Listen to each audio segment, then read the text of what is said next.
আসসালামু আলাইকুম প্রিয় শিক্ষার্থীরা, আজকে আলোচনা করব অষ্টম শ্রেণীর 4.1 এর ক নাম্বার। এখানে বললো সূত্রের সাহায্যে বর্গ নির্ণয় করো। তাহলে এখানে কি বললো, 5a + 7b এর বর্গ। তাহলে বর্গ জিনিসটা কি আমার জানতে হবে, যে বর্গটা হলো যে কোন সংখ্যার উপর স্কয়ার দেওয়াকে বর্গ বলে। কোন সংখ্যার উপর স্কয়ার দেওয়াকে কি বলে?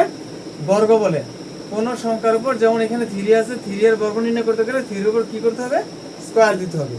তাহলে এখানে আমার কি বললো, 5a + 7b এর বর্গ নির্ণয় করো সূত্রের সাহায্যে।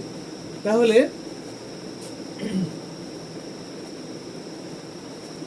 আমি বর্গ নির্ণয় করতেছি। এখানে কি বললো, 5a + 7b এর উপর হোল স্কয়ার। 5a + 7b তার উপর কি হোল স্কয়ার, এর বর্গ নির্ণয় করে পারলাম। এখন এখানে কি, এটার আমি চিন্তা করব টোটালের, 5 এর চিন্তা করব a, 7b এর চিন্তা করব b। তাহলে এখানে a + b তার হোল স্কয়ারের সূত্র পড়ে।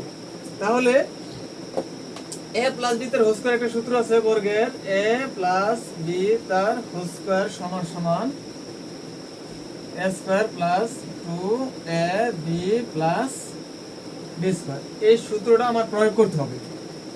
তাহলে এখানে আমি 5 এর a চিন্তা করলাম, 7b এর b চিন্তা করলাম। তাহলে এখানে a + b হোল স্কয়ার সূত্র হবে,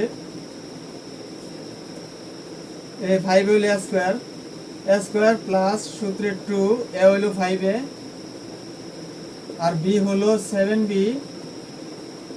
প্লাস b স্কয়ার হলো কি 7b স্কয়ার। b স্কয়ার হবে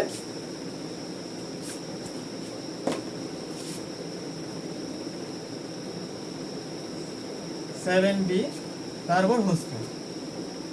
আচ্ছা, এখন এখানে 5 তারপর হোল স্কয়ার আছে।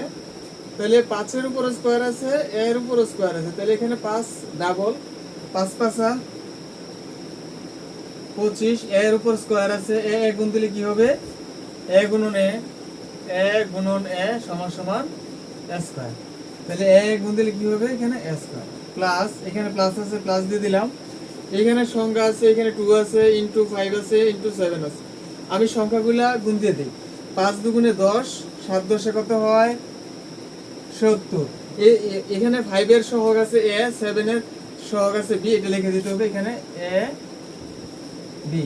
তারপর এখানে প্লাস চিহ্ন আছে, প্লাস চিহ্ন দিয়ে দিলাম। এখানে 7 এর উপর স্কয়ার আছে, দুইটা 7, তাহলে এখানে 7 × 7। তাহলে এখানে 7 × 7 করলে কত হয় 49, 49, 7 7 49। এখানে b এর উপর স্কয়ার আছে, এখানে b এর উপর স্কয়ার আছে মানে দুইটা b, b গুণন b equal b square. b গুণ দিলে কি হয় b স্কয়ার। এই আনসার। আশা করি সবাই বুঝতে পারছেন।